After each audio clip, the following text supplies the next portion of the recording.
Alejandro, los irrompibles. Sí. ¿Rompemos el molde? Muy bien. ¿Conversamos de todo un poco? No queda falta. ¿Vamos al hueso? Me gustaría conversar de tu familia. Para arrancar, hablando de tu familia, veo que tenés un vínculo muy fuerte con Silvia, tu mamá. Mi mamá, sí, me estudiaste. Contame un poquito del vínculo Bueno, a con tu ver, mamá. me crió mi vieja, mis padres se separaron cuando yo era pibe y mi vieja una emprendedora, como se dice ahora, antes se decía una buscavida, que hizo de todo para tratar de ayudarme en mi proceso de formación. Tuvo mucho que ver en mi formación filosófica y humana el colegio. Fui a un colegio católico de los salesianos que tenía una visión muy humanista de la vida y me ayudó mucho a entender los primeros valores, ¿no? El de la solidaridad. Parece que tratar de ser una buena persona. No, había algo ahí en el discurso del colegio que, si bien en algún punto era conservador, en otro era muy humanista. Y entonces logré, entre lo que me enseñó mi vieja con su capacidad para hacer, transformar todo y tratar de salir adelante, más informal, y la lógica más disciplinada de un colegio católico, pero con un compromiso social, fui armando un poquito una personalidad que trató siempre, viste, de buscar pelear por lo justo y de buscar progresar, siendo que vengo de muy abajo. Naciste en Caballito. Sí, nací en Caballito, después siempre estuve viviendo en Almagro, Boedo y Caballito, que son 3 barrios del centro-sur de la ciudad, y laburando mucho.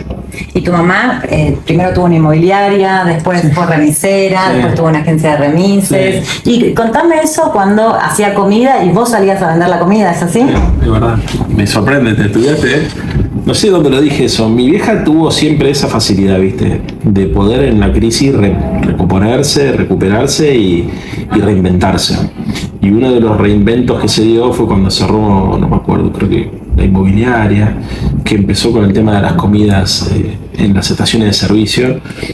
Fue una cosa increíble, porque nosotros en el departamento que alquilamos, en una cocina familiar, primero al principio era cocinar un par de tartas para un par de estaciones de servicio donde iban los tacheros a cargar gas, y después ya era 2, 3, 4, y de repente adentro de esa cocina había que cocinar para 600 tipos por día. Y vos ahí yendo a cada uno de los... Ayudando. ¿Cuántos años tenías? Y 12, 13 años. Muy chiquito. Sí, un poco más también, me parece, porque se me confunde, soy bastante desmemoriado, a pesar de lo que mucha gente piensa que tengo buena memoria, pero no. Pero sí, estaba en la secundaria, 13, 14 años me parece. Estoy haciendo memoria, yo en el 89, mi vieja tuvo un almacén, agarró la hiperinflación de Alfonsín, ahí empezó la debacle. Y con eso, primero una casa de artículos de limpieza suelto, después lo de las comidas, después vino lo de la remisería. Así que estamos hablando del 90, 91 más o menos. Yo tendría 14, 15 años. Y ayudar, viste, a colocar la comida, a llevar la comida a la noche. 24 horas se cocinaba, porque además en ese momento las estaciones de servicio eran como los lugares donde los tacheros paraban a comer las 24 horas y había que estar todo el tiempo rotando todo. Siempre, viste, o sea, yo soy hijo de la informalidad, porque la verdad mi vieja arrancó bien, pero como te decía, en el 89 y 90 había puesto un almacén que era un negocio que vendía bien y la hiperinflación lo mató. Y a partir de ahí las deudas y recomponerse y recuperarse, y siempre tratando de inventar nuestro propio laburo. Así que yo aprendí de eso. Y tu vieja es la que te acerca al radicalismo, pero después también te habla bien del kirchnerismo. Se jubila con la moratoria de Cristina. Exactamente. Y te empieza a hablar de ella. Mi vieja es de Cristina. Es de Raúl y de Cristina, ¿viste? Mi vieja es de Cristina. Yo ayer le preguntaba, justo anteayer estábamos hablando de cómo veía las cosas, y a Cristina la tiene, como me parece que le pasa a mucha gente que la sufrió, ¿viste? Yo creo que la gente que la sufrió y que se hizo, se da cuenta la diferencia cuando hay un Estado que genera políticas públicas que piensa en la sociedad y cuando hay un Estado que piensa solamente en los mercados, ¿viste?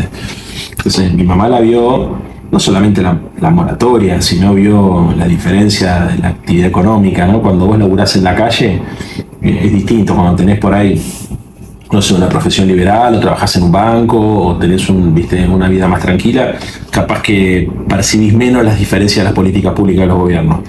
Cuando tenés que inventar la tuya, ¿viste? Te das cuenta cuando hay guita en la calle, cuando no hay guita en la calle. Y si bien es cierto que mi vieja no está muy politizada, a ver, se ha politizado con el transcurso de los años, pero tuvo siempre un compromiso social muy fuerte. O sea, yo recuerdo, por ejemplo, como te digo, que en mi casa se cocinaba, después cuando nos ya estaba en otro rubro ella, que era amiga de una cafetera que venía a preparar el café a la madrugada a mi casa para salir a venderlo, ¿viste? O sea, mi vieja le daba su casa, su cocina, se despertaba a las 5 de la mañana para que la mina venga a preparar todo y salir 6, 6 y media a vender café a los hospitales. A cambio de nada, por solidaridad nada más. Entonces, es esas minas que aprendieron desde el sufrimiento a compartir, que saben la importancia de la palabra y que trataron siempre de ayudar a los demás cuando estaban un poquito mejor, ¿viste? Sin que les sobre nada. Pero la verdad que ahí tengo también parte de mi formación política, porque eso son valores que uno después traduce a lo político. Claro, y a los 13 años, ¿cumpliste los 13? Porque también me contaron por ahí que a los 13 años cumpliste y le dijiste, bueno, mamá, llévame, que claro, era la condición de la edad. Yo quería militar en el alfonsinismo, ¿no? Porque piense la gente que 89, 90, el peronismo era Menem, ¿no? Y Alfonsín era un tipo que convocaba por lo que decía, por cómo lo decía. Yo vivía en un barrio de clase media de la capital federal y ahí, viste, el alfonsinismo era una cosa que se sentía en todos lados. O sea, vos ibas a comprar a la verdulería y había pibes de la Juventud Radical, como en algún momento había pibes de la Cámpora militando, viste, que te das cuenta que no estamos hablando de un aparato rentado, estamos hablando de gente que laburaba y salía y creía en lo que hacía y le ponía amor a las cosas. Y bueno, eso a mí siempre me llamó mucho la atención. Yo quería ser parte de eso, quería ser parte de esos pibes que iban a pintar paredes, que iban con los bombos, que repartían volantes, que colgaban banderas, que organizaban la mesa de plástica los domingos para que pinten los chicos en el Parque Rivadavia, que organizaban eventos y que lograban conducir, viste, más que conducir, organizar gente muy diversa y esa cosa de círculo familiar que de alguna manera también evidentemente suplía algún tipo de carencia afectiva que muchos de nosotros sentíamos.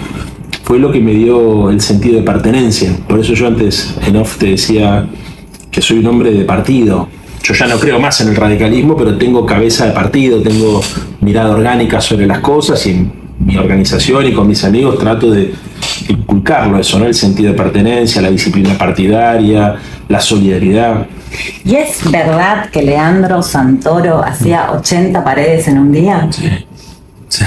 Pero hay que hacer 80 paredes. Sí, dibujando letra.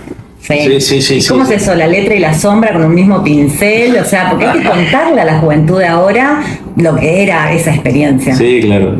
Bueno, a ver, mucha gente dice que yo comunico bien y supone que es un don natural. No es cierto, yo soy un obsesivo. Y empecé a comunicar bien cuando empecé a emprolijar la letra para que la consigna sea mejor percibida por la gente que pasaba 10 segundos sobre un paredón. O sea, para mí era tan importante que tenía que decir esa consigna con cómo iba a estar dibujada la letra y cómo iba a quedar la pared, si el ferrite estaba fuerte o no estaba fuerte, como para que la gente se llevara una impresión de ese instante que fijaba su atención sobre ese paredón. Así que después lo hice en la tele, digamos, pero es exactamente lo mismo. O sea, yo trabajo de la misma manera, trato de conceptualizar y trato de esquematizar todo y ayudar a que la gente pueda entender fácil qué es lo que uno piensa. Y en ese sentido, con la pintada pasaba eso, era nuestra forma de expresión. Había una consigna que decía: las paredes son los diarios de los pueblos oprimidos, ¿no? Entonces para nosotros había que tratar de poner verdades en esas paredes y había que hacer muchas paredes para que la consigna por repetición le quedara. Y efectivamente, al principio cuando vos empezás a pintar, blanqueás paredes, que es lo más fácil, ¿no? Después rellenás letra y finalmente después alguno, cuando se empiezan a jubilar los letristas, se tiene que animar a hacer letra. Y durante toda la secundaria me la pasaba dibujando letras en las carpetas del colegio y aprendiendo todo cómo se hacía y bueno, hasta que finalmente aprendí tanto y fui tan obsesivo con el tema que efectivamente llegamos a pintar 80 paredones por noche. Y te voy a decir un secreto. A ver. Nosotros hacíamos dos tipos de trabajo de pintada. ¿Cuáles? El de consolidación del grupo, donde salíamos 20, 30 para hacer cosas juntos y ahí pintamos por ahí 10 paredes. Ahora, si vos armas un buen equipo de 5, pintas 80. Es exactamente a la inversa. Claro. La ley de rendimiento decreciente. Ponés, como en economía. Mientras más gente ponés, más tiempo se tarda en hacer las cosas. Para hacer una actividad política, cultural, social, de camaradería, salir 20 a pintar, se cagan todos de risa. Si querés pintar 80 paredones, tenés que elegir a los 5 mejores y línea de montaje. ¿Y eso hoy funciona? Hoy para nuestros compañeros. Para nuestra juventud. Sí. A ver, creo que sí, que todo lo que tenga que ver con poner el cuerpo garpa. Le garpa al ser humano, o sea, a mí me hace mejor persona. O sea, yo te podría decir en política lo que más hice en mi vida fue pintar paredes. Pero lo digo con mucho orgullo porque además me permitió entrar a otros mundos, ¿viste? O sea, se iguala a la gente, el que tiene guita y el que no tiene. Y después el riesgo de estar en la calle haciendo una actividad que de alguna manera es transgresora, también te pone en un lugar que es muy interesante. Aprendés a ver la vida de otra manera. Yo realmente, o sea, aprendí a entender la importancia de poner el cuerpo, del laburo en equipo, haciendo cosas. La política tiene esa ventaja, Cris, que te permite poder hacer cosas en equipo más allá del resultado, el disfrute de hacer cosas en equipo, ¿no? Cualquiera que tenga la posibilidad de ser parte de una unidad básica, de un comité o de un centro cultural, sabe de lo que estoy hablando cuando uno disfruta con sus compañeros y sus compañeras poder llevar adelante una actividad en la preparación, en la instrumentación y después en el disfrute final de cuando las cosas salen bien. Así que para mí fue muy importante como experiencia formativa y yo recomiendo que se hagan ese tipo de cosas. Más allá de que si aporta o no aporta electoralmente, cualquier cosa que se haga donde te iguala a todo el mundo, donde no importa tu apariencia física, donde vos puedas coordinar acciones y donde aprendas a, incluso en el buen sentido lo digo esto, ¿no? a embarrarte, ensuciarte para poder hacer algo, te saca de la situación de comodidad que mucha dirigencia tiene, que no sabe lo que es pintar una pared, pegar carteles, despertarse temprano para sacar una mesa y defender una esquina, y te forma de una manera que te hace diferente. De hecho, creo que hay un código, hay un lenguaje entre los que sabemos de lo que estamos hablando. Yo meto así el dedo en un tacho de cal y sé si esa cal va a blanquear o no va a blanquear. Y eso me crea un código común con el que sabe de lo que estoy hablando. Claro. El que nunca pintó una pared no entiende lo que le estoy diciendo, o el que nunca pegó un cartel no sabe, pero yo veo el engrudo y sé si va a pegar, si la soda cáustica y la harina funciona, si el menjunje ese va a pegar o no va a pegar, y eso te da un código, ¿entendés? Te da un código que podés militar en el radicalismo, en el peronismo, en el Partido Comunista o cualquier otro partido político, y si sabés de lo que estamos hablando, te hermana, te acerca. Y te pregunto, ¿es verdad lo del test kirchnerista? ¿Y qué sentiste cuando el cuervo te llamó y te dijo Cristina quiere verte? Ah, sí, es verdad. ¿Me acuerdo? Sí, estudiaste mucho. Una vez hicimos una... Ya era 2012, 2011, no me acuerdo, 2011 creo que fue. Bueno, para nosotros hay un antes y un después con la muerte de Raúl. Alfonsín se muere y un poco Ricardo, su hijo, crece políticamente y trata de ocupar su lugar. Y con muchas dificultades porque había un sector del radicalismo que ya estaba podrido de perder elecciones. Y que entonces, si se tenía que hacer antiperonista y de derecha, se hacían antiperonista y de derecha. Y jugaron la última carta ideológica para mí con la candidatura de Ricardo. Pero apoyaron a Ricardo sin estar del todo convencidos, te quiero decir, ¿me entendés? O sea, que querían hacer otra cosa con Alfonsín en vida. Alfonsín no dejaba que el radicalismo se aliara con Macri y se fuera a posiciones.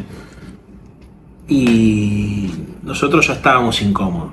Me acuerdo que creo que fue una compañera nuestra, trajo un día un test a ver que, viste como los que hace La Nación a veces, a quién va a votar usted, el diario La Nación. Entonces vos tenías que poner definiciones generales sin que sepas quién las decía, y en función de eso te daba dónde estabas ubicado en el arco ideológico. Entonces para la campaña, termina la campaña, estoy recordando porque estábamos en un local que teníamos en la calle Rojas, y eso lo tendríamos 2011-2012, hicimos ese test y nos da a todos kirchnerismo en sangre. Y yo te digo una cosa, querido, o sea, yo tenía, a ver, sentía obviamente, yo siempre me di cuenta que Kirchner era muy diferente a Menem, pero en ese entonces a nosotros nos daba mucha bronca, porque el kirchnerismo representaba lo que nosotros queríamos que hubiese representado el gobierno de la Alianza. Claro. Cuando nosotros trabajamos mucho, siempre fuimos alfonsinistas y no de la ruistas, pero vimos muy bien la posibilidad del acuerdo con Chacho Álvarez. Me estoy remontando hace más de 20 años, espero que se entienda esto. Muchos amigos me dicen, che, esto confunde, pero es realmente así. Y en ese momento Chacho era un tipo de izquierda, era un tipo más de centro izquierda, y la alianza con el radicalismo a nosotros nos hacía pensar la posibilidad de que el radicalismo pudiese recuperar su vertiente más socialdemócrata, más progresista, ¿no? Porque estaba, después de la derrota de Alfonsín, la derrota de Angelos, el partido estaba muy influenciado por el del arruismo, digamos, ¿no? Entonces, cuando vimos el acuerdo con la alianza, lo sentimos como la oportunidad de hacer un gobierno progresista. Bueno, finalmente obviamente no lo fue, termina con la incorporación de Cavallo, pero para nosotros era la sangre en el ojo, ¿viste? Porque era la oportunidad de hacer un gobierno que nos llenara de orgullo, y el gobierno de la alianza fue un desastre del primer día. Cuando aparece Néstor, empezó a hacer muchas de las cosas que nuestros correligionarios decían que ya no se podía hacer. Ah, mira. Porque cuando nosotros decíamos, che, la alianza, mirá que cagada, Caballo, que era el momento del fin de la historia, viste, donde Alfonsín no, Alfonsín siempre marcó diferencias, pero el discurso hegemónico era: el mundo ha cambiado de tal manera que lo que ustedes proponen ya no tiene lugar en este momento, en este contexto histórico. Entonces aparecen historias, un montón de cosas de las que se suponía que no se podían hacer. A diferencia de lo que a mucha gente se le puede ocurrir, a los que ya militábamos no nos generaba simpatía eso, nos daba bronca. Es como que el tipo, o sea, vos decís, che, esto está bueno, pero no está bueno que lo haga él, ¿me entendés? Porque vos pensás que todos los 90, el peronismo era el menemismo, era el consenso de Washington, era el indulto, era, viste, digamos, la Argentina de la desindustrialización, un programa económico como el de Macri. Claro. Y de repente los tipos que uno identificaba como los responsables del fracaso de la Argentina, que fue como el segundo modelo neoliberal, proponían una cosa distinta. Nosotros a Néstor no lo conocíamos, no sabíamos ni cómo se pronunciaba el apellido, pero para nosotros en esa primera lectura, en esa primera aproximación, era el peronismo. Como el peronismo ahora volvió a ser progresista, volvió a ser popular, volvió a ser de izquierda. Entonces durante mucho tiempo nos generó bronca, pero no generó bronca lo que hacía, sino que no lo hubiésemos podido hacer nosotros, ¿entendés? Y de repente vos veías compañeros tuyos o amigos tuyos que por ahí habían militado, que te decían, no, estoy militando en el kirchnerismo. Pero ¿cómo? ¿Me entendés? Yo te juro que era... Pero porque era un tipo de partido, querido. O sea, para mí el partido era muy importante. Y no terminaba de entender cómo alguien podía abandonar el radicalismo y irse a militar con el peronismo. Y una vez, dos veces, tres veces, hasta que un día fue Moró. ¿Viste? Y Leopoldo era, ya después de la muerte de Raúl y después del fracaso de la experiencia de Ricardo Alfonsín, cuando ya estaba todo, y de repente yo me di cuenta, digo, acá pasa algo, ¿no? Y con la excusa de armar el 30 aniversario de la recuperación de la democracia, empezamos a hablar con el Cuervo. Nosotros muy radicales, muy orgánicos. Yo ya había hecho ese test del kirchnerismo en sangre. Te estoy contando cómo tomo la decisión. Mira, yo me separé 2 veces y fue la decisión más traumática que tomé en mi vida, incluso más traumática que mis divorcios con la madre de mis hijas. Mira qué importante la política. Porque, a ver, es muy difícil explicarlo para el que no lo vivió, pero irse de un partido político, un partido, es muy difícil, es muy traumático. Es como separarte. Y yo la verdad que en ese momento, viste, decía, bueno, se acabó el amor, pero es lo que yo me creía que es como, viste, la rutina, lo que uno sabe hacer. Después cuando lo mirás no lo podés creer con la perspectiva, pero en ese momento yo miraba y decía, ¿cómo puede ser que nos vayamos del radical? Que esta gente se fue del radicalismo. Para mí no había política más allá del UCR. Con la discusión con el Cuervo me empecé a dar cuenta que primero se me despejaron un montón de fantasmas. Yo también tenía la lectura del kirchnerismo que se traducía en los medios hegemónicos de comunicación, y de repente encontré un chabón normal que había pintado paredes, que se había despertado temprano para sacar una mesa, ese código común, y después me di cuenta que Cristina les daba bola. O sea, con nosotros era una situación muy rara en el radicalismo, porque había una ruptura total entre la dirigencia y la militancia.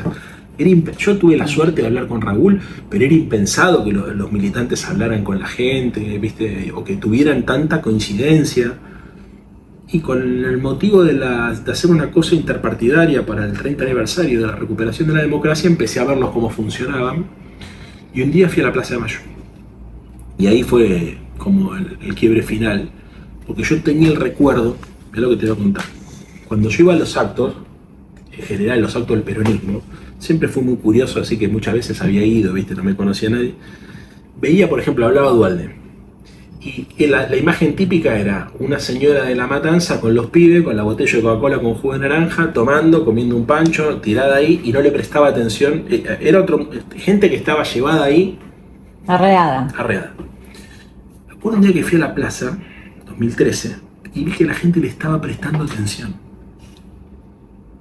cuando vi que era una plaza de gente que le prestaba atención a Cristina cuando hablaba, dije, la vi re mal. Yo tenía la imagen de que era el aparato del PJ de los 90. ¿Entendés? Y empecé a ver un montón de gente que se parecía a mí. Que escuchaba Lo Redondo, que escuchaba Callejero, que iba a la cancha, que se vestía con la misma que había leído a Galeano. En la canción de León Gieco, cantamos con la negra, escuchamos Víctor Jara, ¿viste? Compramos el página, leemos a Galeano, sí. Cantamos con la negra, escuchamos esa canción, Salir y de Charlie, y eran así. Entonces ahí dije, ya está, se terminó. ¿Entendés? Para mí ahí fue un quiebre, porque ahí me di cuenta, ahí terminé de darme cuenta que había una lectura muy chota que yo había comprado, por eso fui muy crítico del kirchnerismo, que estaba muy desconectado de lo que verdaderamente estaba pasando. Y al día de hoy me pasa algo parecido con gente. Yo me separé bien del radicalismo. Ajá. O sea, me fui sin meterle los cuernos, no me llevé nada. No te llevaste la banca. No me llevé la banca, no hablo mal de los radicales, tengo afecto a todos, les expliqué lo que pensaba. No es que me fui al kirchnerismo y me hicieron diputado, me fui a la nada y a remar. No especulaste. Sin especulación, o sea, no te voy a decir, yo soy militante político, sí me di cuenta que era más fácil que se reconociera nuestro sacrificio en el kirchnerismo que en el radicalismo, porque hablaban nuestro lenguaje, ¿me entendés? Pero sin ninguna certeza de que si nos iban a reconocer o no nos iban a reconocer, ¿viste? Vamos a un riesgo. Y mucha gente me dice, ¿cómo pudiste hacer eso? ¿Me entendés? Pero cuando vos le preguntás, ¿pero por qué me lo decís? ¿Viste? Lo primero que me dicen siempre es, ¿cómo te bancás que te canten la marcha? ¿Viste? Pero parece tan una pelotudez esto, ¿me entendés? O sea, no es que... La pregunta no es porque, a ver, es obvio que ideológicamente nuestra forma de pensar tiene mucho más que ver con el proyecto nacional que con lo que hoy representa el radicalismo. Hasta incluso para los radicales, que muchas veces se quedan ahí por costumbre, porque no se imaginan la política más allá del radicalismo, y yo los entiendo porque a mí me pasó 25 años. Pero cuando te toca preguntarte, ¿viste? Cuando te preguntan, che, pero ¿por qué tomaste la decisión? Ellos, lo primero que les hace ruido es lo cultural, no es lo ideológico. Y también hay un prejuicio, ¿me entendés? Porque finalmente, ¿verdad? O sea, yo muchas veces voy a los actos, me invita Mariano, acá en el PJ, canto la marcha, me chupo un huevo. O sea, yo no soy peronista, no me afilié al peronismo, pero soy no binario, digo ahora, ¿no? Un poquito de cada cosa. Pero entiendo que hay muchos radicales que les sigue complicando la vida a eso. A ver, a todos les digo lo mismo, muchachos. A mí acá, a mí me adoptó el peronismo. Esto es como, viste, como los primos hermanos, nosotros se nos prendió fuego la casa, vino la tía y me dijo, vení acá, tenés una habitación, quédate, viste, me dieron una mano, viste, afecto, contención, y yo sin afiliarme al PJ, sin sobreactuar nada, contándoles cuál fue honestamente mi evolución, no ideológica, sino política. Yo ideológicamente siempre pensé lo mismo, o sea, nosotros siempre fuimos personas de una izquierda democrática, ¿viste? Yo en mi casa tenía la bandera del Che, ¿viste? Le conté a Eve muchas veces, yo tenía una afiche de las Madres de Plaza de Mayo, incluso en el peor momento del movimiento de derechos humanos con Alfonsín, tenía en mi habitación pegada de caballito cuando militaba en el radicalismo el cartel de aparición con vida, o sea, ¿viste?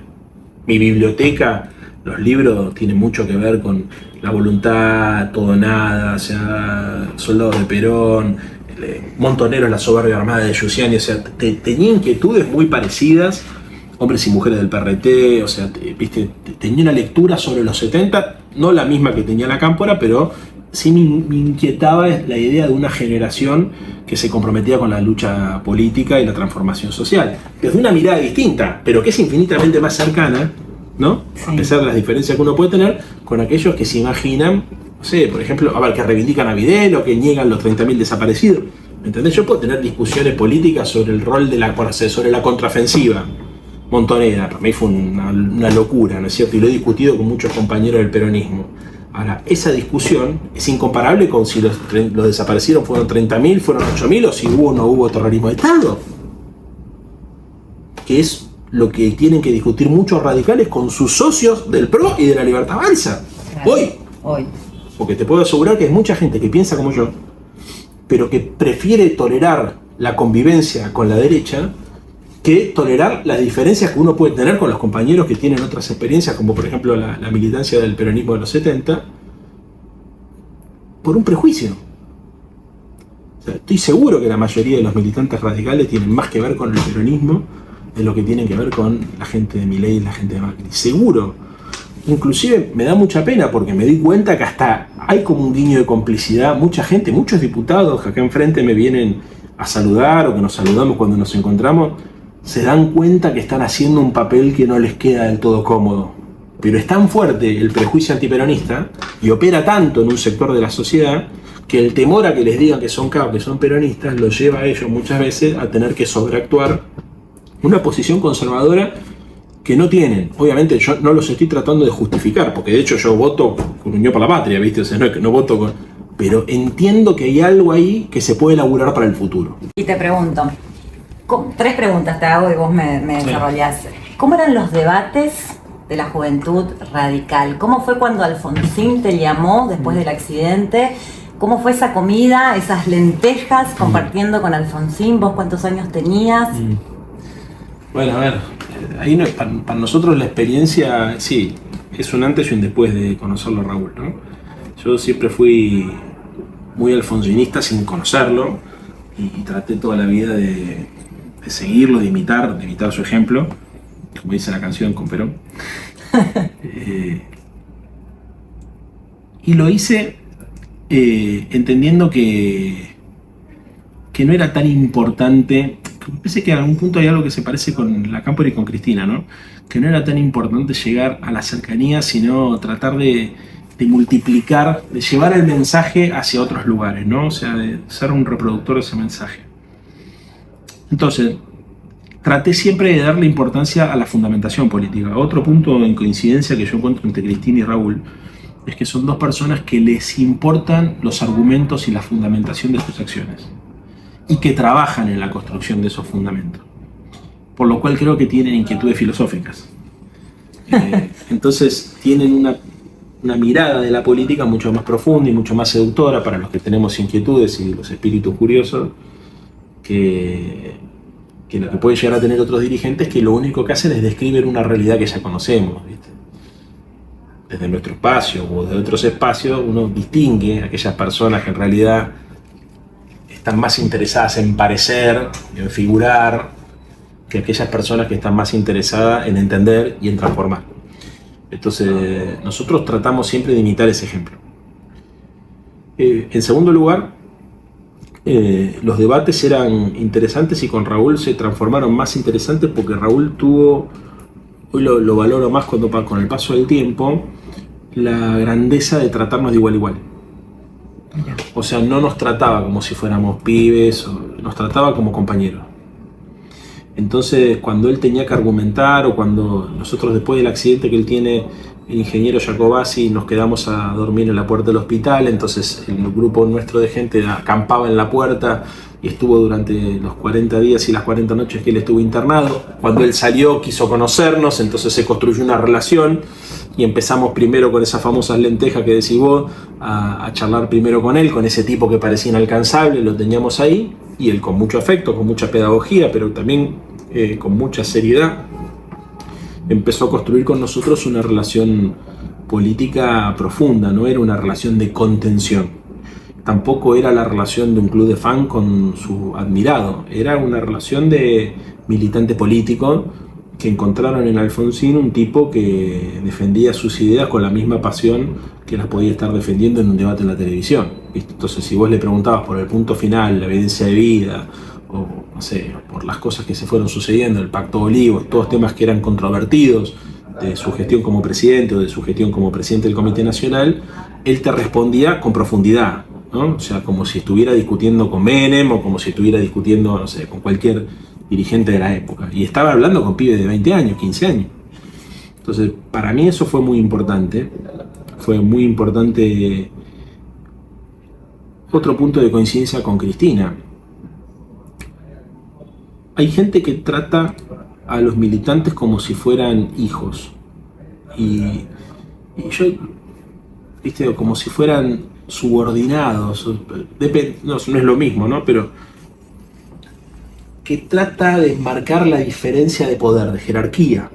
Puede ser de manera afectuosa, ¿no? Como quien paterna o materna un grupo, o puede ser de manera chota, medio de manipulador, de quien, viste, Sí. estos están conmigo, ¿entendés? Alfonsín, siendo que era Alfonsín, y a Cristina la he visto en una posición muy parecida, en una oportunidad, que me tocó a mí verla, consideraba al militante político como un igual. Es un primus inter pares, ¿no? Claro, quien fue presidente está como en una categoría distinta. Pero le reconoce una jerarquía parecida a la que ellos mismos se asignan, ¿no? Por el hecho de estar comprometido, de poner el cuerpo, más allá de sus cualidades intelectuales o de la edad que tenga. O sea, un compañero es un compañero, ¿viste? Sea de la UES o sea, no sé, de los jubilados. Hay algo ahí, también es como un código militante que uno entiende que está bueno cuando eso se da. Entonces, para mí es muy importante, digo, viendo tanta gente que va a los locales, a las unidades básicas, ¿viste? A bajar línea o que va a contener. A mí la palabra contención me rompe los huevos, Cristina, porque yo creo que un militante político en todo caso tiene que tratar de conducir o tiene que seducir. Pero contener da la sensación de que se asume superior y que entonces tiene que ayudar a los que son menos que él.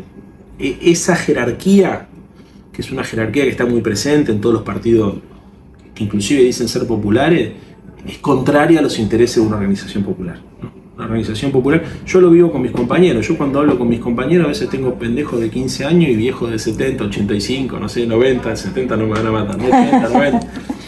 ¿Viste? Y a todos les habla igual. O sea, si entiende, entiende, si no entiende, no entiende. Capaz que viste que alguna cosa, a alguien por ahí se le escapa, o alguna cosa, un término que por ahí no se usa o no se usaba antes. Todo el mundo igual, somos compañeros. O sea, si la realidad es esta y yo tengo una mirada pesimista, te voy a decir, no voy a decirte lo que no pienso para contar, ¿viste? No, muchas veces me dicen mis propios amigos, no seas tan mala onda, boludo, pará, pues yo tengo una mirada pesimista, entonces, pero no ahora, en general. Entonces, no, la gente por ahí no te va a entender lo que estoy diciendo. Si no entiende, vos lo estás subestimando, yo presupongo que entiende, y si no, que es un ejercicio inteligente de construcción de un vínculo que tiene que partir de una premisa, que es que yo no voy a dibujar o a disfrazar lo que pienso para agradarte. Yo lo que voy a tratar de hacer con vos, como si fuéramos, aunque no te conozca, como si fuéramos padres, tratar de construir un vínculo genuino, y en todo caso, si vos la ves distinta y te la bancás, pedí la palabra, argumentá y lo discutimos de igual a igual. ¿Y el nacimiento de Irrompibles cómo fue? Es anterior a nosotros. Ah, o sea, ¿sí? Ah, mira.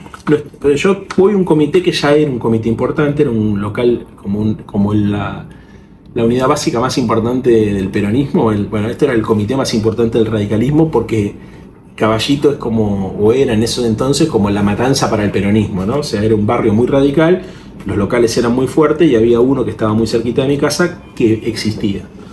Y había una película que se llamaba Los Irrompibles, que era un western argentino, un asco la película, que firmaban Los Irrompibles, qué sé yo, y el grupo nuestro tomó ese nombre para tratar de transmitir algo que es diferente a lo que mucha gente supone, porque mucha gente dice, que se rompa pero que no se doble, pero en realidad esa frase de Alem dice lo contrario, no tiene que ver con eso, sino era el concepto de que lo que no se rompiera el grupo humano.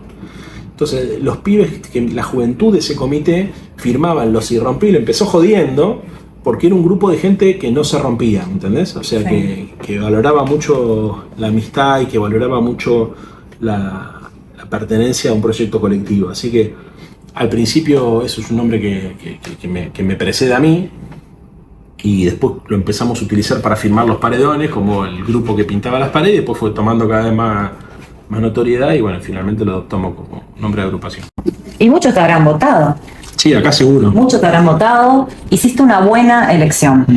Hablando de los prejuicios, ¿cómo te llevas con los prejuicios en una ciudad que es adversa a nosotros, pero donde vos hiciste una excelente elección? Sí, sacamos casi 33 puntos, 32 y pico, en un contexto horrible, donde generalmente el peronismo de la provincia de Buenos Aires le sacaba mucha diferencia al peronismo de la ciudad proporcionalmente hablando, o el peronismo nacional, y acá no, el peronismo de la ciudad de Buenos Aires es el segundo distrito después de la provincia de Buenos Aires.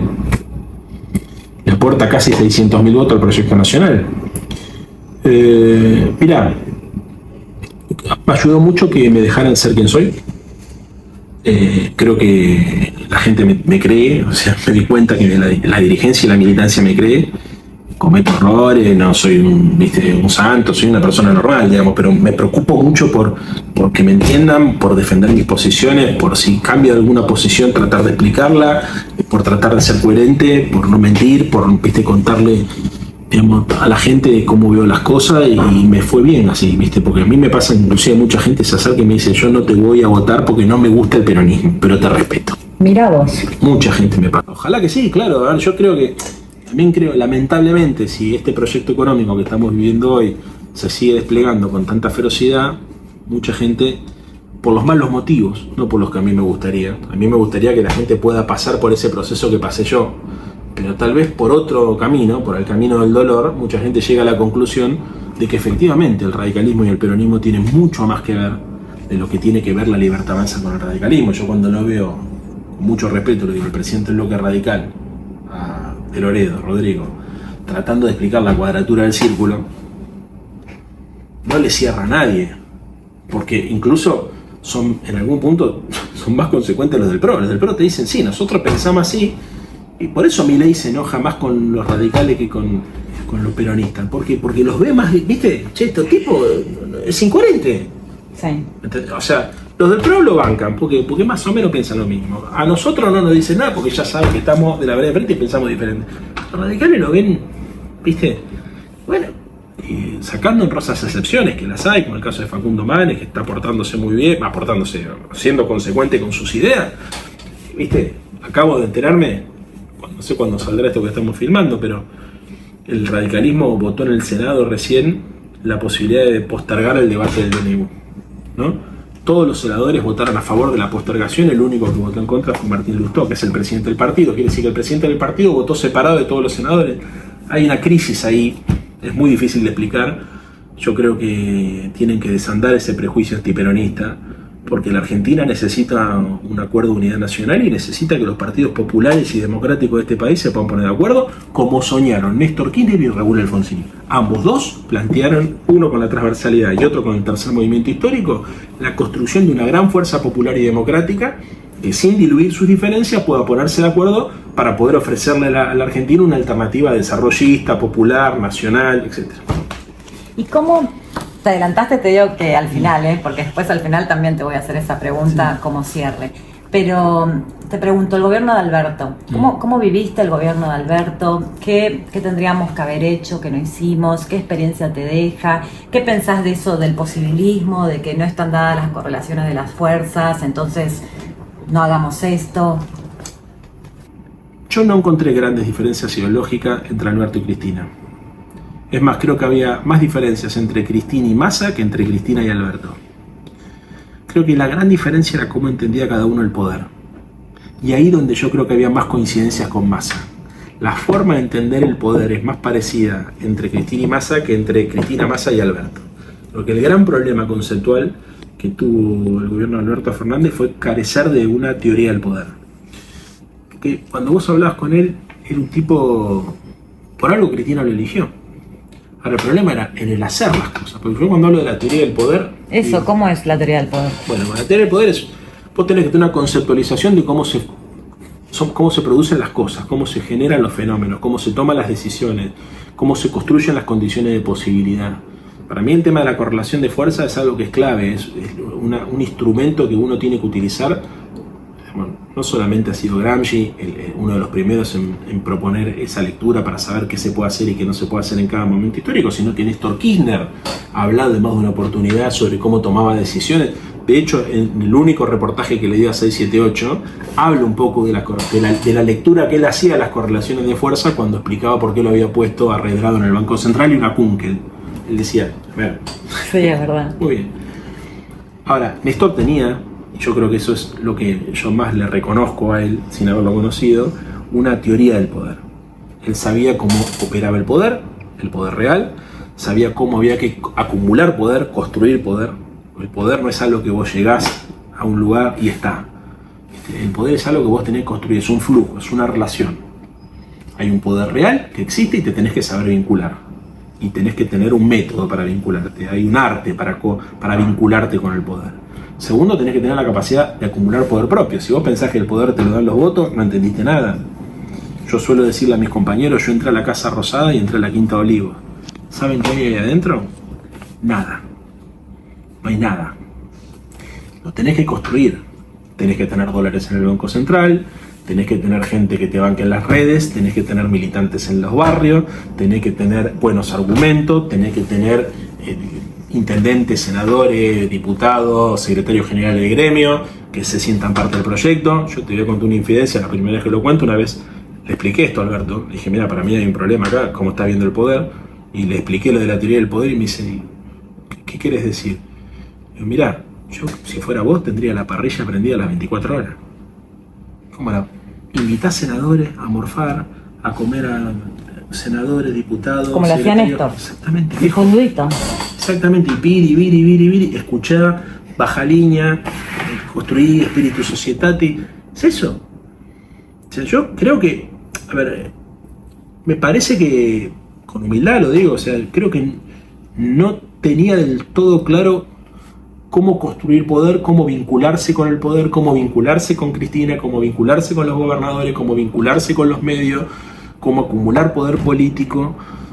Creo que si él hubiese, por ejemplo, armado un espacio político más propio, interno, hubiese tenido más respeto, incluso por compañeros que lo ayudaron a ser presidente, pero que no coincidían con cómo él hacía las cosas. ¿Entendés? Entonces hay algo ahí que me parece que nosotros deberíamos reflexionar, porque creo que le tocó a Alberto, pero que, a ver, también Massa por ahí daba la sensación contraria, de que como tenía mucha vocación de poder, era otro, si ganaba hubiese habido otro tipo de ruido. Pero el peor ruido que te puede pasar es la sensación de que la gente empieza a dudar de tu autoridad. ¿Se entiende? Entonces, eso, lo primero que hizo Néstor Kirchner, me acuerdo como cuando, si fuera hoy, cuando era pibe, era reconstruir la autoridad presidencial. El tema de la autoridad es clave. Y eso no es autoritarismo como hace Milei, Reconstruir la autoridad es como hacía Néstor, escuchando a todo el mundo, hablando. O sea, a ver, ¿cuántas veces contó él que Mañeto iba a comer olivo? Y a mí, me parece, es obvio. Después cuando se peleó, pero iba a comer olivo. Y hablaba, con todo, como hablaba con todo. Bueno, hay que hablar con todo. Hablar, ojo, que hablar y construir consenso no es solamente no pelearse, porque mucha gente dice, no, porque Alberto se zarpó de consensual, del consenso. No, faltó consenso, porque consenso es muchas horas de construcción, muchas horas de debate, muchas horas de reflexión, mucho tiempo, método, ¿no? Che, a ver, nos juntamos la semana pasada, ¿qué quedamos? Esto, un cuaderno, pim pum pam, bueno, ¿cómo seguimos? Bueno, mandame un tipo tuyo, yo te mando un tipo mío, a ver que sigan los temas, ¿se entiende? Hay toda una construcción que me parece que no estuvo, y bueno, y eso creo que es un problema que tienen los partidos políticos en general. Le está pasando a Milei. Milei no tiene gestión política, no tiene operadores, no hay acumulación. Él piensa que el poder está solamente en las redes sociales y con 4 periodistas amigos. Por eso da tantas notas. Bueno, cuando el clima político cambie un poco, te quiero ver. El tema de la gobernabilidad es clave y, digamos, es un error que la democracia y particularmente la política argentina no reflexione más sobre ese tema. Ahí tocaste Milei. La política subestimó a Milei, la política sigue subestimando a Milei. El voto de Milei, ¿qué componente tiene? ¿Por qué ganó Milei? No, yo creo que la política subestimó la crisis. Hace más de 10 años que la Argentina no crece, que el salario no crece, que no se crea trabajo formal en el sector privado. Eso sí subestimó. ¿Vos crees, perdón que te interrumpa, vos crees que la política se alejó de la gente o la gente se alejó de la política? No, creo que la política no está comprendiendo cuáles son los fenómenos políticos para los cuales tiene que tener respuestas, que no se habla de política en la política. ¿Entendés? ¿Cómo sería eso? Creo que mucha gente que hace política piensa solamente en un aspecto del poder, en cómo conseguir cargos, en cómo ganar elecciones, en cómo conseguir rebote mediático. Creo que la política contiene esa dimensión, no es que no la contiene, pero la excede mucho. O sea, ¿cuáles son los temas más importantes de la Argentina? La deuda externa, la matriz energética, el paradigma productivo, el problema, digamos, los mecanismos de distribución económica, porque nosotros solemos hablar de caer en la caracterización común de la inflación, la pobreza, temas que cualquiera puede estar de acuerdo. Macri ganó diciendo pobreza cero. El tema es reflexionar sobre los instrumentos que te permiten alcanzar objetivos políticos que son deseables. Entonces, por ejemplo, nosotros tenemos que, recién se lo decía a mis compañeros, tenemos que tener un nuevo paradigma redistributivo. Hay que pensar concretamente qué impuestos, de qué manera, cómo gastar mejor, cómo se construye. Como creo que fundamentalmente hay que tener un nuevo paradigma productivo. ¿Viste qué es el modelo agroexportador o la sustitución de importación? Eso de los 70.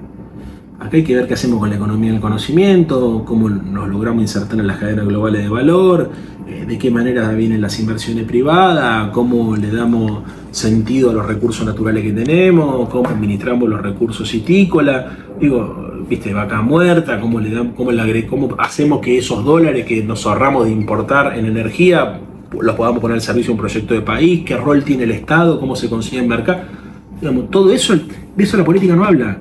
Entonces yo creo que el problema fundamental, ¿por qué aparece Milei? No solamente por la disconformidad y la desilusión de la promesa de una democracia incluyente, que se expresa en más de 10 años de dificultades para crecer o de decrecimiento del Producto Bruto, o la tasa de inflación que tenemos, que es récord en el mundo, sino que se expresa en algo más triste, que es que yo creo que hay un sector de la sociedad un sector mayoritario de la sociedad que no identifica a la política preocupada por esos temas realmente.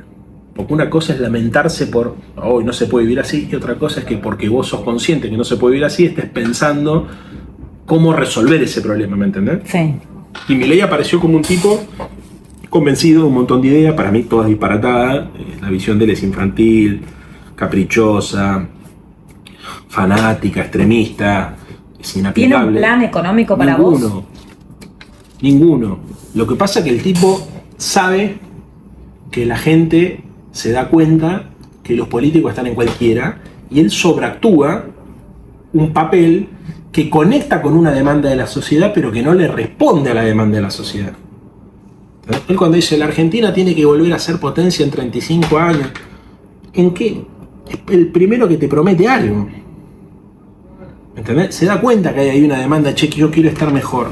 Después cuando vas a ver cómo se imagina él que la Argentina va a ser una potencia en 35 años, estás diciendo un disparate. Por empezar, arranca poniendo el ejemplo de Alemania, y si hay un país donde el Estado cumple un papel fundamental en la economía es Alemania, no sabe ni de lo que habla. ¿Me entendés? Pero hay algo en la postura que pega, y después hay mucha bronca en la política, hay mucha gente que ¿a qué conclusión llegó? Todos estos políticos tan serios, tan formales, nos llevaron a la ruina, probamos con un loco. Esto surge en los estudios de opinión. Es decir, la gente supone que Milei es una persona normal o es un loco. No, mucha gente que lo votó lo define como un loco. ¿Pero por qué lo define como un loco y lo vota? Porque supone que solamente un loco puede hacer las cosas, puede generar un cambio, resetear el país. El concepto de resetear yo lo escuché mucho en la campaña. Él mismo diciendo que explote todo. Es muy fuerte, porque cualquier otro candidato que hubiese dicho que explote todo, y la periodista le pregunta, ¿pero que explote qué? Todo, la economía, que explote. Ese tipo no sacaba hace 10 años atrás ni 2%. Sin embargo, hay algo... Algo cambió. Claro, pero no creo que sea para bien. Tampoco creo. No. Y vos decís que para que esto mejore, ¿las herramientas tradicionales pueden ayudar? Algunas y otras no. A ver, yo creo en el Estado, pero creo que hay que reorganizar el Estado. No creo que la solución sea liquidar al Estado. Ni creo que el Estado sea una organización criminal. Ni creo que el presidente tenga derecho a decir semejante barbaridad, porque eso lastima al país. ¿Qué va? Davos si dice el Estado es una organización criminal, ustedes hacen muy bien en no pagar impuestos y los monopolios son benefactores, los empresarios monopolistas son benefactores sociales. Es un disparate. Es un disparate eso que está diciendo. Blanqueado por un sistema de medios de comunicación que disimula el disparate que está diciendo el presidente. Dicho lo cual, te digo, hay un tema, que es que nosotros decíamos que el Estado tiene que estar presente y el Estado no era eficiente. Muchas cosas que funcionaban. Voy a poner un ejemplo polémico no, para mí es claro, pero que no se enoje nadie. ¿El INADI tiene que existir? Sí, tiene que existir. Para mí. ¿Era importante? Sí, era importante. ¿Funcionaba bien? No. No sé, culpa de quién es, no quiero... ¿viste? Pero no funcionaba bien. ¿Por qué? Porque justamente el INADI era un lugar que tenía que garantizar que todos los sectores de la vida política y social se sintieran cómodos. Claro. ¿Entendés? Porque que vos me digas, che, no sé, la gente no está de acuerdo con la línea de la televisión pública, y bueno, viste, está bien debería todo el mundo, no estoy diciendo que no, pero ahora, si vos te sentís que sos víctima de una discriminación, ¿cómo no te vas? Vos tenés que estar especialmente cómoda cuando entres a un lugar a denunciar cualquier tipo de discriminación, ¿me entendés? Sí. Era como un lugar, viste, ecuménico, casi te diría de todas las religiones, viste, debería ser en mi concepción, digamos, y eso no pasó. Ahora, ¿qué significa esto? Que si alguna vez nos toca volver a gobernar, yo creo que sí, pero hay que ver a quién, de qué manera y cómo, estos errores no nos pueden volver a pasar. Bueno, y ahí, ¿qué peronismo ves? ¿Qué peronismo se viene? El rol de Cristina. Si yo te tiro nombres, Máximo Kirchner, Axel Kicillof, Moreno, Grabois, Massa. No lo sé. A ver, yo creo que hay que discutir ideas, ¿viste? Las personas, y creo que la elección de Milei demuestra que, ¿viste? Que uno no puede subestimar a nadie, ni tampoco puede necesariamente empecinarse en alguien. Yo creo que el peronismo tiene que ser el gran punto de acumulación de una construcción más amplia. Creo que hay que tratar de reconciliar al peronismo de la provincia de Buenos Aires con el peronismo del interior, con los sectores productivos de la sociedad. Creo que hay una lectura en el interior muy anticonurbano que se expresa para mí en la diferencia que hay entre el peronismo cordobés y el peronismo de la provincia de Buenos Aires. Increíble. Digamos, hay algo ahí que yo creo que después de la crisis del campo que no se pudo resolver, con la producción agropecuaria, con la producción industrial. Creo que hay que ver cómo nos vinculamos con los nuevos emprendedores, con los sectores que generan valor, pero que no son parte de los trabajadores de convenio colectivo clásicos del peronismo. Creo que los candidatos tienen que surgir de un proceso. Primero creo que falta mucho, ¿no? ¿Y por qué crees que un Grabois o un Moreno hoy pega tanto? Primero no sé si pegan tanto, o sea, honestamente te lo digo, o sea, porque no sé, a ver, creo que tienen, como yo mismo, porque podés ponerme a mí en ese, no quiero descalificar ni bajarle el precio a ningún compañero, ni mucho menos. Lo que estoy diciendo es que esto recién arranca. Que vos estés en los medios de comunicación o que tengas rebote en las redes no significa, o que tengas buena imagen pública, como me pasa a mí, yo tengo la suerte de ser uno de los dirigentes con mejor imagen del país. Ahora, eso no significa que tenga votos. Bueno, y ahí te hago un paréntesis. ¿Cómo te llevas con ese alto perfil que tenés? Sí. ¿Cómo te llevas con el ego? ¿Cómo llevas esta situación en la calle? No, a ver, primero tengo perfectamente claro que una cosa es que la gente te conozca, otra cosa es que la gente te conozca y te quiera, y otra cosa es que la gente te conozca, te quiera y te vote. Son cosas distintas. Mucha gente no lo tiene claro. Estas tres diferencias. Hay mucho ego en la política. Sí. Segundo, creo que si vos laburás para vos, sos un traidor. La ambición personal es legítima, pero uno tiene que laburar en función de un proyecto colectivo. A mí si mañana vienen y me dicen, mirá, tal compañero está en mejores condiciones, no hay discusión. No hay discusión. No hay discusión.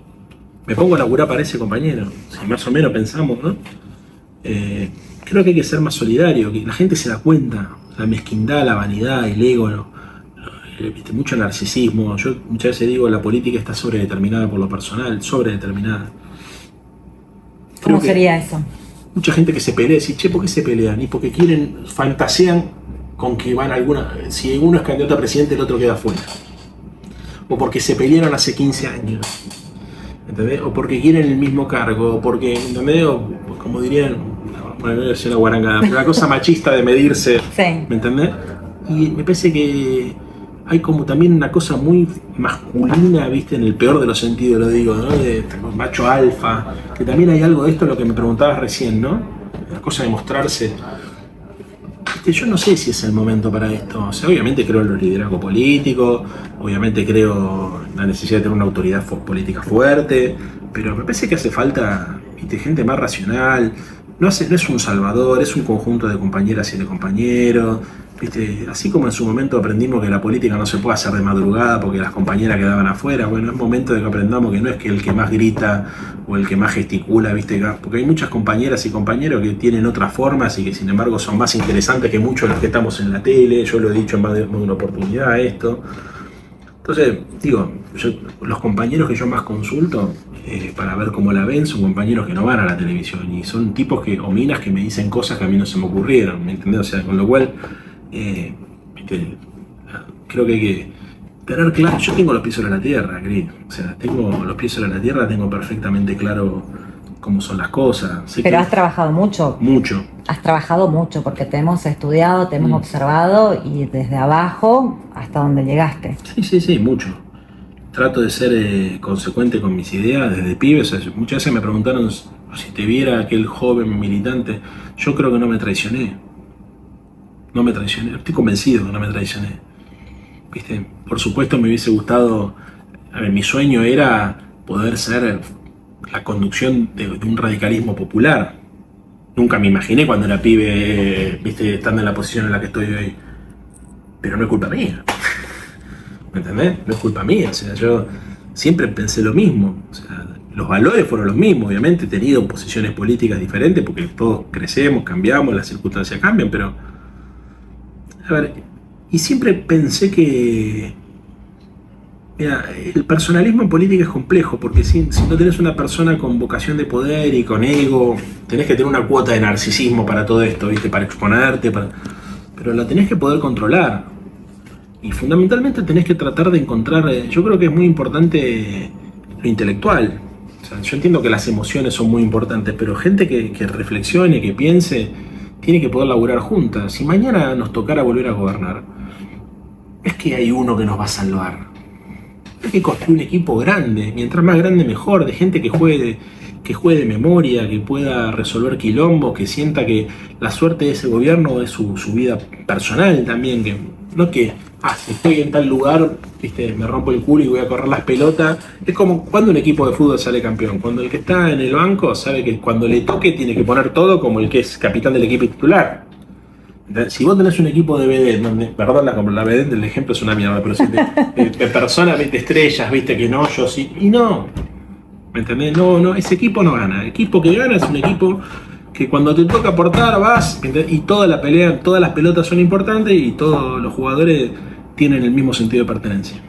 Bueno, como para ir cerrando, Leandro Santoro, ¿qué se necesita, qué aporte entendés que hay que dar para reconstruir esta Argentina? ¿Hay que reconstruir esta Argentina? Sí, ni hablar. Primero creo que hay que estudiar. Hay que leer. Segundo, creo que hay que tratar de escuchar a los que piensan distinto para poner en tensión nuestras propias ideas. Yo estoy leyendo el libro de Jorge Elliott ahora, que es el responsable de política, el editor de La Nación.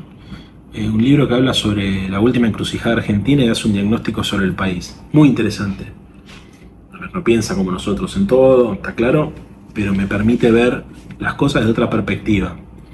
En segundo lugar, creo que tenemos que pensar más en el futuro que en el pasado. Vos me preguntaba el rol de Cristina. A ver, Cristina tiene mucho para aportar en esa discusión, ¿viste? Porque hay mucha gente que... el problema de las organizaciones como las nuestras son los que son más papitas que el Papa. Me pasó con Alfonsín y me pasa también con Cristina, ¿viste? Mucha gente que supone que hay que... ¿Viste? Todo el tiempo la reivindicación. Yo un día le dije a Alfonsín, estamos hablando del juicio de la Junta, 20 años pasaron del juicio de la Junta. O sea, no digo que no lo recordemos, le decía, recordémoslo.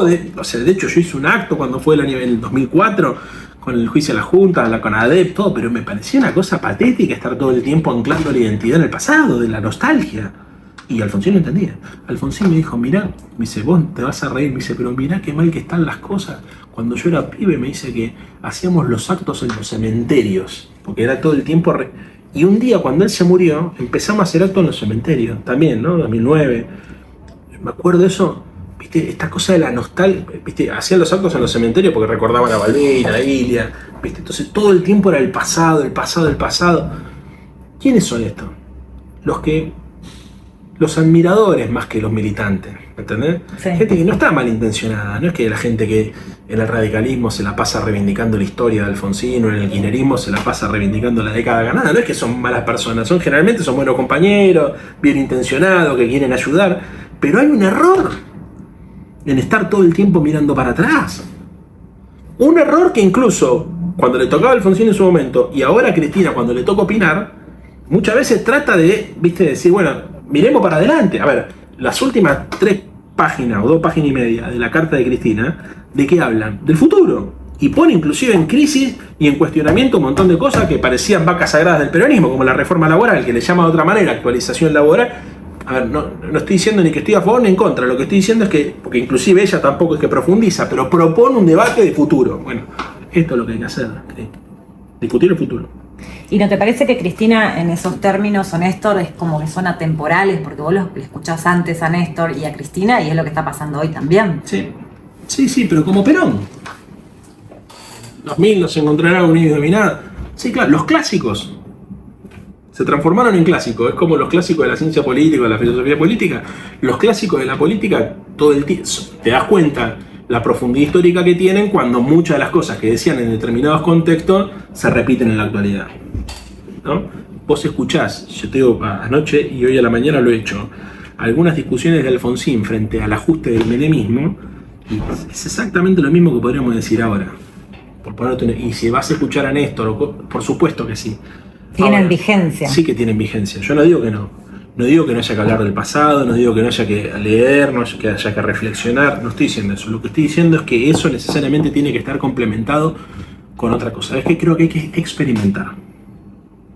Hay que salir de nuestra zona de confort. ¿Y cómo hacemos eso? ¿Cómo hace Leandro Santoro? Y yo tomo riesgo.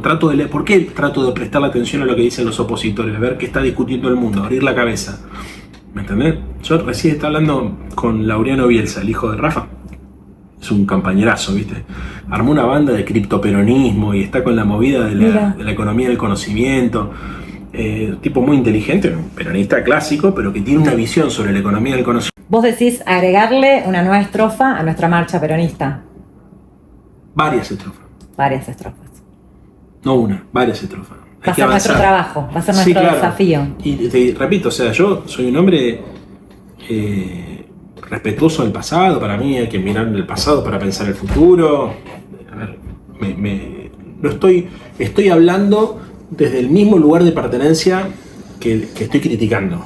No es que me estoy poniendo afuera, ¿entendés? O sea, fíjate, yo tengo un afiche del 83 colgado acá, ¿entendés? O sea, te quiero decir, lo tengo colgado.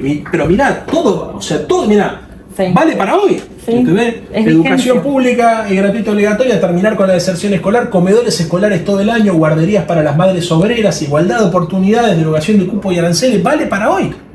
Por supuesto que vale para hoy, ¿entendés? Ahora, si yo dijera exactamente lo mismo, ¿cómo convenzo a un pibe o una pendeja de 14, 15, 16, 17 años que les puedo proponer un modelo de país superador? Porque si no es todo el tiempo revolver, ¿viste?